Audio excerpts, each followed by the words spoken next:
Та гадаад дотоодод аялж байгаад эсвэл гадны хүмүүстэй англи хэлээр өөрийнхөө сурж байгаа хэлээр ярих шаардлага гарлаа гэж бодъё.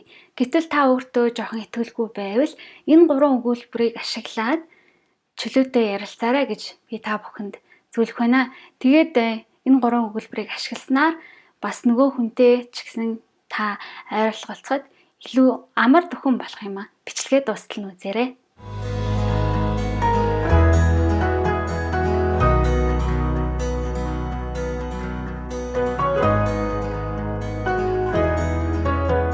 Сайн байцгаана уу? 50-аас 50 мэдчилж байна. 50 амьдралыг Монголдоо гэсэн ураатай миний сууг та бүхэн тавтай морил.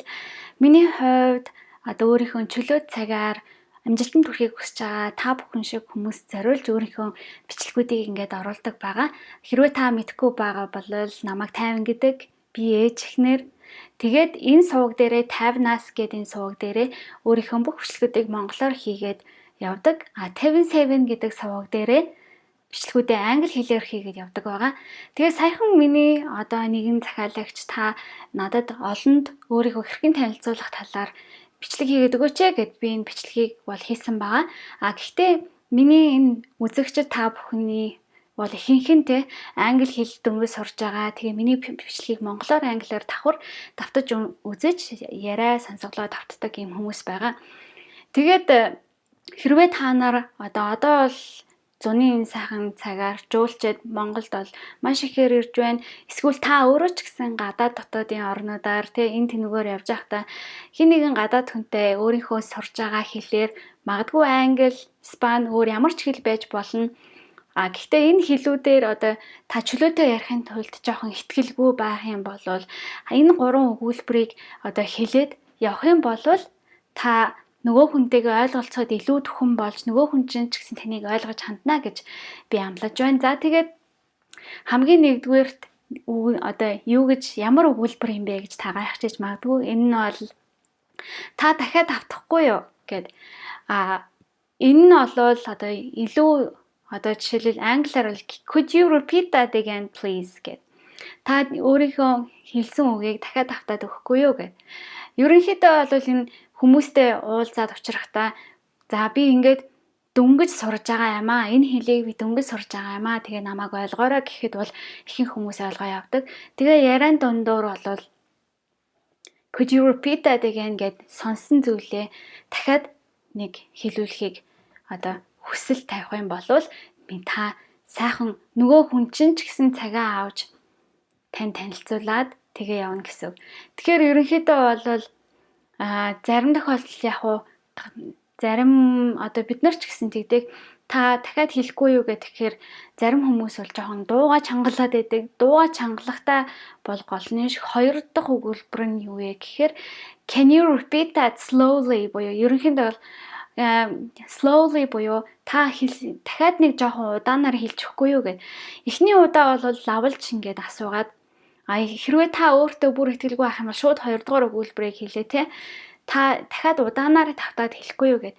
Миний хувьд шууд Америкт очиод хэдийгээр би 1-р ангиас бараг 8-9 жил англи хэлийг өдөр болгон сурсан ч гэсэн яг нөгөө монголчууд хоорондоо монголоор одоо англиараа яриад уншаад тэр одоо хамтран сурж байгаа хүүхдүүдийнхаа багш нарынхаа аялга дуудлаганд тасчихсан байсан учраас миний хувьд бол төвөггүй байдаг байсан ч гэсэн яг Америкт очиод эхний сар болвол зарим ямар ч байсан зарим Америкчүүдийн хувьд яг нутгийн аялгаар тэгээд маш хурдан ярьж байгаа. Тэр нь бас заримдаа ойлгогдохгүй байх тохиолдол ч гэсэн надад тулгарч ирсэн. Тэр үед could you repeat that slowly гэд.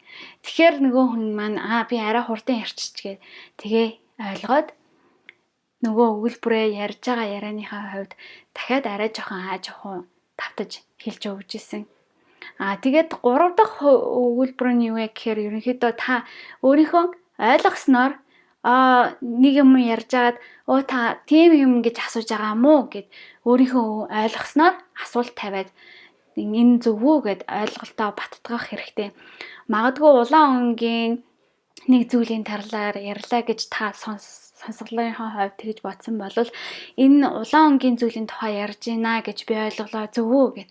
Хэрэг үгүй болвол үгүй гэд нөгөө хүн чинь тайлбарлаад ирэх бах. Хэрвээ тийм болвол таны яриа чинь бол үргэлжлээд явна гэсэн үг. Тэгэхээр аль болох та дахиад давтаад хэлэхгүй юу?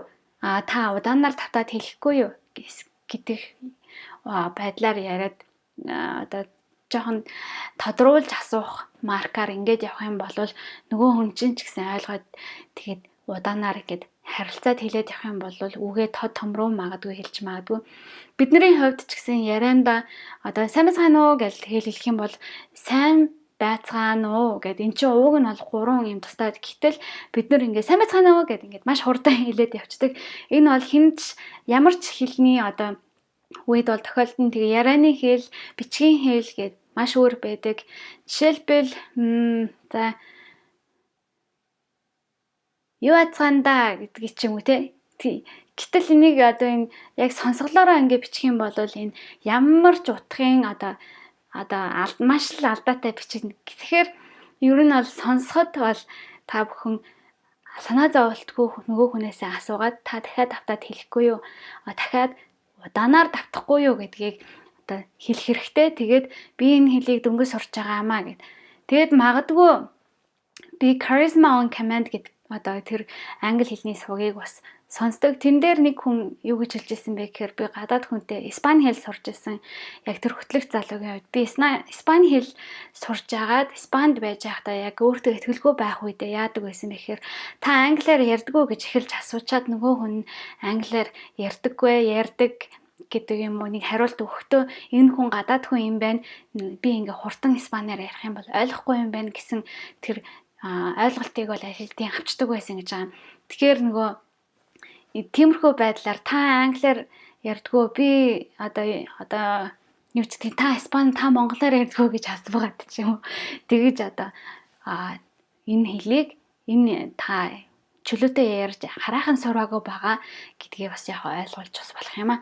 За ингээд энэ зөвлөгөө минь хаалгацсан бол эрхийн мэргэний өргөөрэй. Миний бичлэгийг үзэж сэтгэлээ үлдээдэг та бүхэндээ маш их баярлалаа. Өнөөдрийн шилдэг сэтгэгдэл энэ байна. Та бүхэн миний бичлэг бүрийг үзэж сэтгэлээ үлдээж байгаа. Маш их баярлалаа. Өөр ямар төрлийн бичлэг үзмээр вэ? Чөлөөтэй Instagram, Facebook-ээр эсвэл энэ бичлэгийн доор сэтгэлээр бичиж үлдээгээрэй. Тайван амьдралыг Монголдо дараагийн бичлэгээрээ уулзцгаая. Хэрвээ та өөрийнхөө амьдралын эзэн, өөрийнхөө мөрөөдлийг биелүүлж чадна гэж бодож байгаа бол миний бүтээгдэхүүнүүдийг Америк дахь цахим дэлгүүрээс сонирхож аваарай. Үгийг subscribe улаан товчийг дараад захиалаарай. Тэгээд захиалсныхаа дараа хонхын товчийг бас асааж дараагийн бичлэг ороход нь мэдэгдэл аваарай. Баярлалаа.